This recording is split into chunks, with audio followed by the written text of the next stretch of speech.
Did you click for a challenge? Is that why you clicked? Or you're like, nah dude, I'm gonna be in the 1% of people who know these books? Well, that would make you somebody who knows 179 business ideas for Kiwis who want to win in the 90s. It would also mean that you know the book Hands, True Account, a hypnotic subject reports on outer space. And who could forget this classic? Letterheads. Literally just a big book full of letterheads. In this video, I want to take you through 10 books that I have not really ever seen talked about ever, but 10 books that really changed the way I think. There's a few books, so I'll try to keep it interesting. We'll go quick one, deep dive, quick one, deep dive, quick one, deep dive. You get the idea. All right.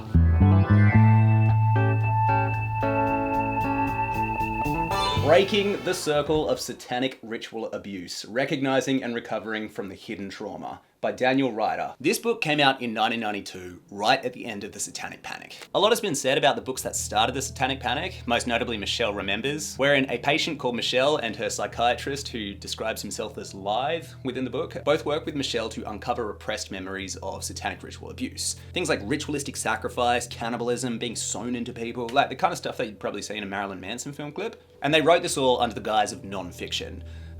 Spoiler, none of this actually ever happened. What did actually happen was the panic that followed after.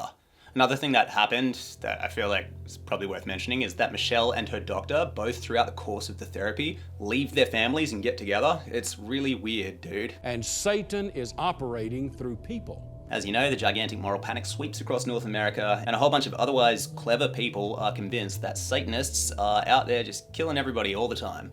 Anyway, the thing that I really love about this book is this came out on the other side. This came out in 1992, at the end of the Satanic Panic. While Michelle Remembers is sensationalist and grotesque and has like zero regard for therapy as an idea, this book is somewhat earnest. Don't get me wrong, it is still incredibly sensationalist. But this is a sincere attempt to help people who have been through satanic ritual abuse and also to help the doctors who are helping them.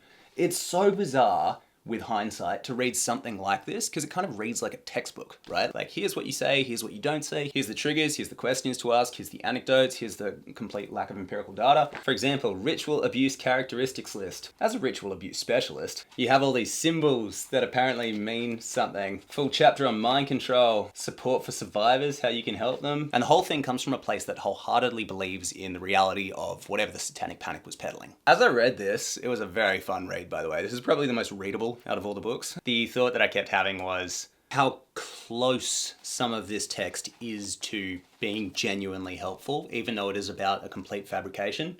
So like in this part, you've got messages for survivors, and it's things like, you deserve complete freedom and healing. You are not crazy. You will not die for remembering or telling. Nothing that happened to you or anyone else was your fault. Every person you meet is not a perpetrator. The shame you may feel is not yours. If your body responded to it, honor that. You survived what few humans could have, honor that. Give yourself permission to feel bad. Messages that are largely pretty helpful to people who have survived sexual abuse, particularly child sexual abuse. Or at least this is my experience. But because talking about something like that is just so taboo, it needs this big meta-narrative of good versus evil, like these satanic cults and all this cool imagery and stuff. Meanwhile, the actual reality is so unglamorous, and because of that, it's not something that anybody wants to write about. And so I wondered if maybe as the Satanic Panic ended, if a book like this was transitioning people out of that big fake narrative into a real conversation that it could hopefully make way for. Basically, it reminded me not to be too judgmental of panics when I'm in them. And I'm talking about much smaller panics now. The kind of everyday catastrophizing we all have. Anxieties over what our bodies should look like, whether we'll have enough money in 3 decades time, how clean our house ought to be. Even if all my demons turn out to be as fake as the satanic cults of the 1980s, whatever empathy I can show to myself will always be real. Because while the Satanic Panic here looks kind of ridiculous in hindsight, books like this remind me that sometimes you need pretty ridiculous things to pave the way so that actual conversations can take place.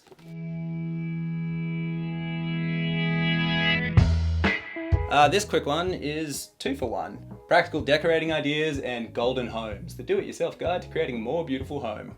This book is just beautiful. It's beautiful, man. That's all I have to say about it. It's just beautiful, and it reminds me of just the importance of aesthetics and maximalism and all those things that I love. Above all, what I adore is the commitment to color. I love colour, and I never want to let the world drag me into buying miserable grey rainbows for my kids, or picking a boring phone case because it's manlier than the sparkly one, or buying a neutral car for the resale value, as if there's no value in what I like. And I love to look at them every time I need some just real left field inspiration.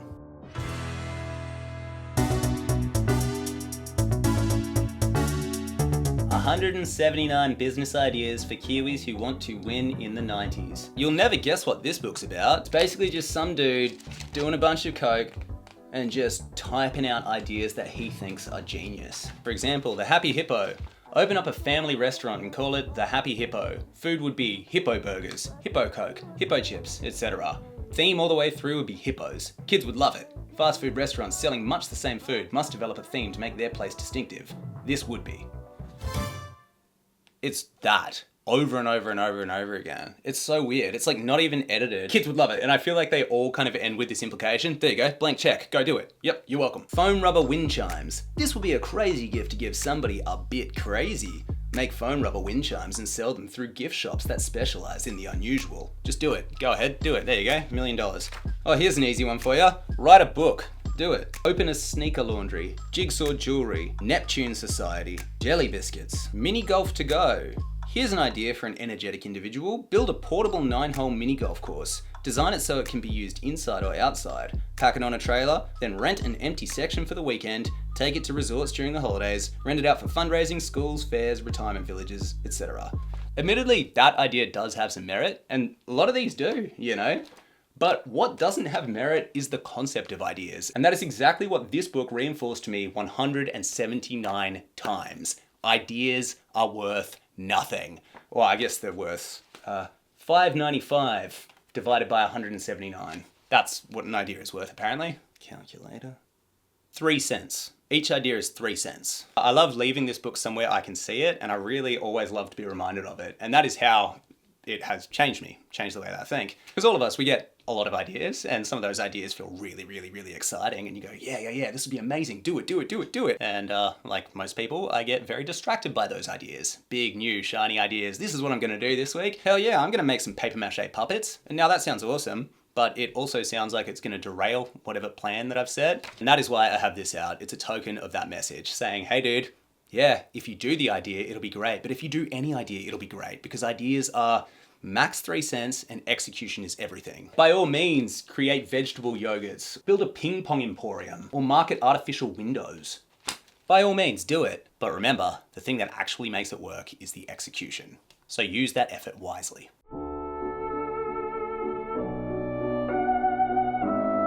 Metamorphosis. This book, to me, is emblematic of life's little pleasures. Side quests that have no aim other than enjoyment.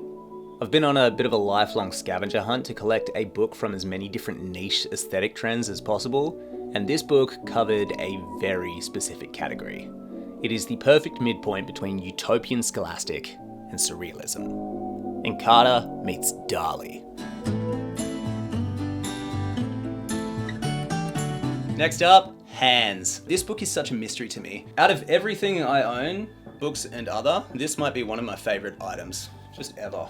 Oh my god, this is such a weird book, dude. It's called Hands, the True Account. A hypnotic subject reports on outer space. That's Hands, the creature. You'll notice that it's non-fiction. And it's not unlike Michelle Remembers, wherein somebody has repressed memories and they've got to uncover them. You've got Margaret Williams, who is being hypnotized, and when she's under Lee Gladden's spell, he's the doctor, Margaret can talk to Hands, who is an alien who lives light years and light years and light years away. If you're wondering what these people look like, don't worry, because this book literally starts with pictures of them. It's so odd, man. It's like when you see a musical and you want to know who the cast is. All right, so we have author Lee Gladden, author Margaret Williams.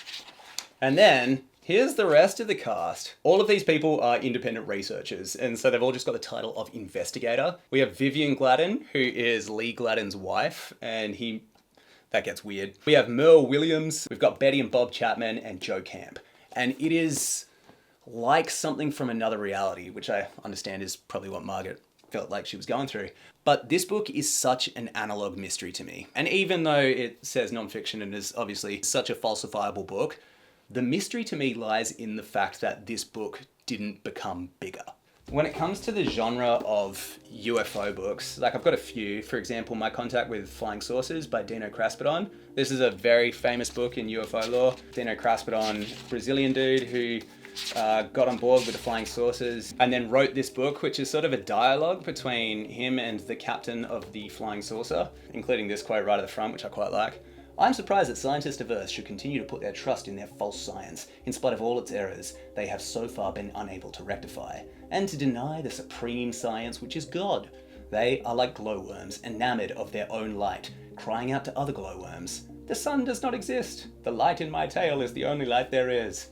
The captain of the flying saucer. And I kind of love that. And what makes me love it more is Dino Kraspedon later went on to start a cult.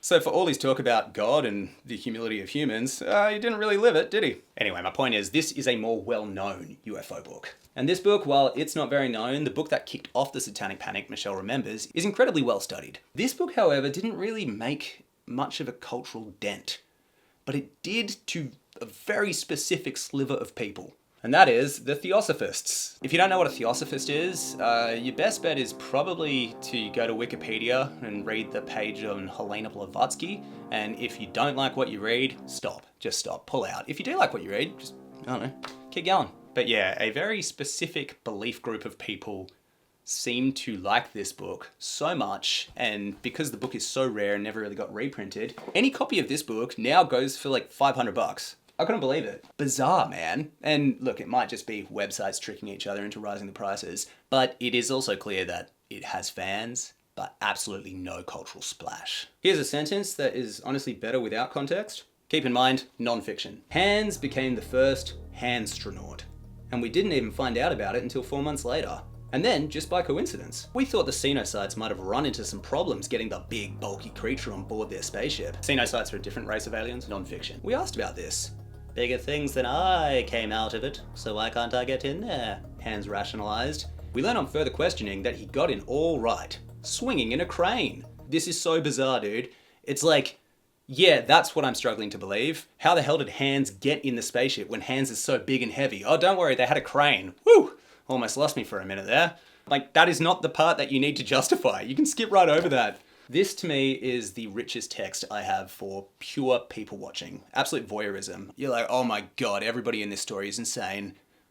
I'm insane for reading it. Why does this exist? Why does anything exist? Nothing is real. Nobody's right. We're all in a simulation. And Hans will save us all. If I had to put it into words, it's that feeling that there is a mystery hidden in absolutely everything. And if you are willing to look, if you are willing to just like dig beneath the surface and actually open whatever that weird book is, you'll find something that you can't explain. And the more you read, the less you understand about it. And that is a really beautiful paradox. This has taught me more about humanity than quite a lot of literature.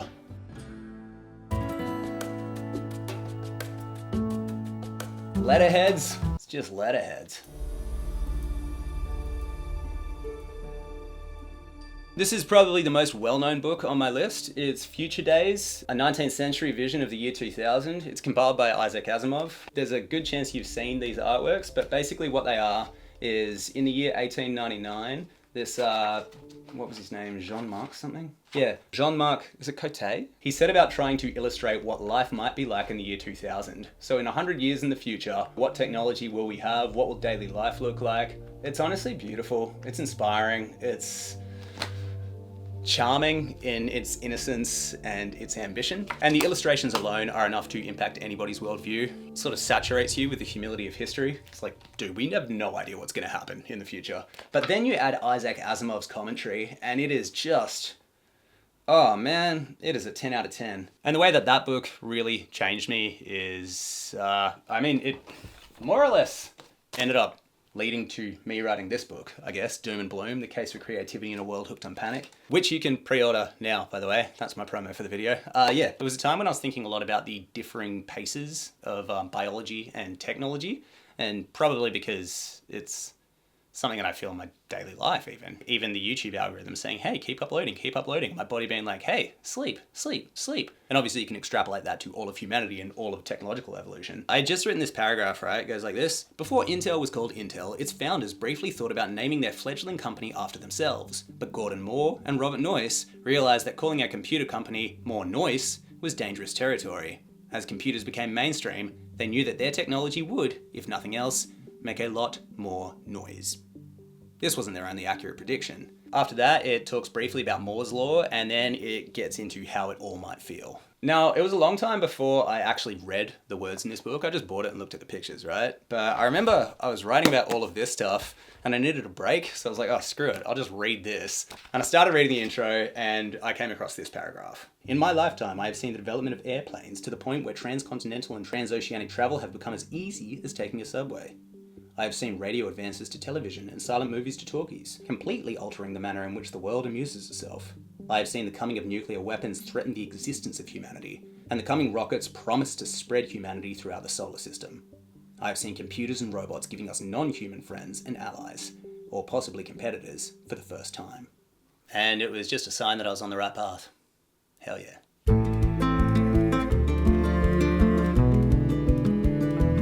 Emoji dick. Again, if you don't know what this is, I actually made a whole video about this. This is the video, so check that out if you're curious. But it is a translation of Moby Dick written with emojis. But what I found most interesting about this book is how everybody just writes it off. Highlights the innovative ways in which the labor pool of bored internet users is being tapped to complete complex tasks. That's astoundingly useless. Emoji Dick doesn't seem very interesting. But if you really think about it, it might be the first translation of a piece of literature we have in an internationally understandable language, emojis. It's not perfect, but yeah, I go a lot more into that in this video.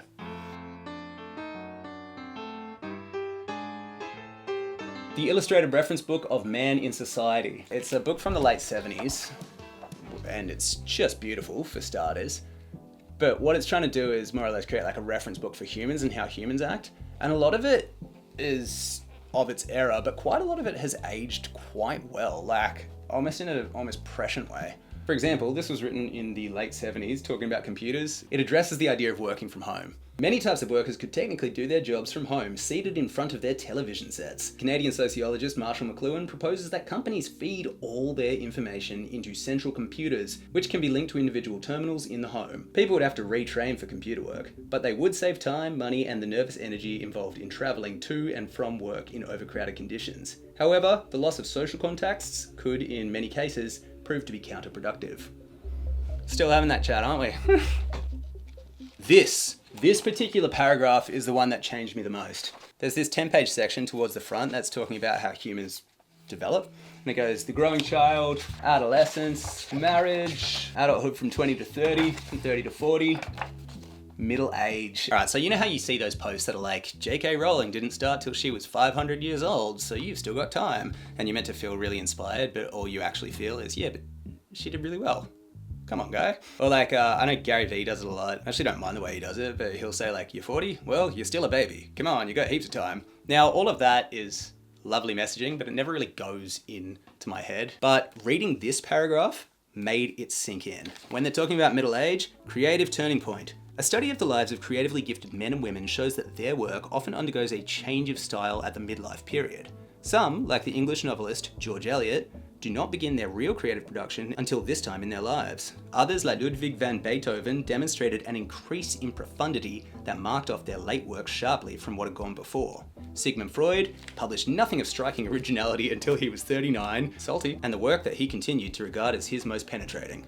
I think that choice of words is intentional, by the way. There's quite a few of those academic jokes throughout this whole thing. The interpretation of dreams did not appear until Sigmund Freud was 43. Creative geniuses show in their work that they suffer from the same conflicts as other people. Their ability to cope with this, sometimes by changing their style, is something that others might emulate. It took a book for that message to actually sink in, and I think the reason comes back to actually Marshall McLuhan from earlier in the book. The medium is the message. When we read those things on the internet, we might be reading the right message, but the medium is one that does not reinforce that at all. It tells us the complete opposite. It's like, you're not new and shiny, get out of here. But the medium of the book, and the old books specifically, being the message here, I think is very, very significant. Because when you read, you're in that slower pace, you're in a more grounded pace, you are grounded to somebody, it's like you are just connecting straight to the author, and the truth of what they have to say actually hits, and it sits with you. I think that's the most important part about books, is that you spend enough time for the ideas to actually marinate in your head. But yeah, one of the best books I own, without a doubt.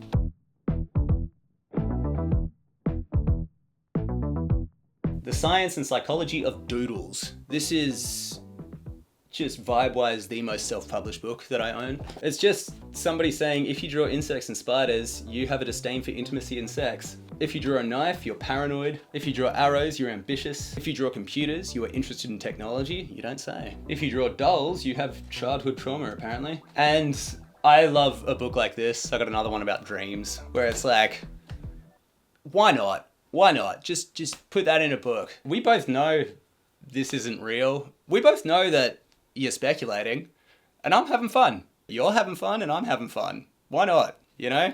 Have some fun.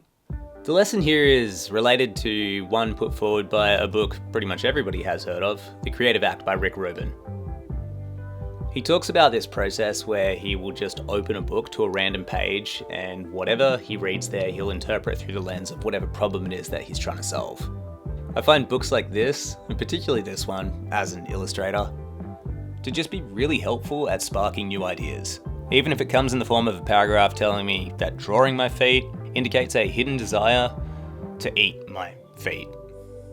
And that is my list of books that are weird, but books that have really had a profound impact on me. I hope you like this. I could talk about weird and rare books all day. Honestly, if I ever got struck with the desire to start a second channel, it'd probably be about rare books. I'd probably do it with my mum. Her collection is wicked. It's crazy, that's where I get it from. Hope you dug it. This was V, by the way, in my alphabet superset. You might be asking why. Well, maybe it's the fact that all of these books are vintage. Maybe it's the variety. No, it's because I came up with this stupid Latin phrase. Vini, vidi, volte face. I came, I saw, I turned around and went the other way. Volte face, just going the other way or changing your mind. I feel like the internet, in many ways, and its insane pace, has really made me gravitate toward books again. And toward books that would be otherwise forgotten, books that would miss the archiving process, books that would, just be lost to time, lost on the shelves, and eventually just decompose. I guess if this video had to have a message or a meaning or advice, it would be, if you are currently getting weighed down by the internet and by events all around you, and let's face it, we all are, you can find so much relief in going the other way to technology, going backwards. And not in a highbrow way, reading literature from the 1800s or something, but in a very mundane way. Disappearing into the everyday lives of people in a different time and just getting lost in their world for a little bit. And the more you do it, the more you get in touch with that feeling that this has all been done before. We are not the first humans, we won't be the last humans. It's all gonna be fine. Might be rocky now, but life goes on, man. Out. Have a beautiful day. Catch ya.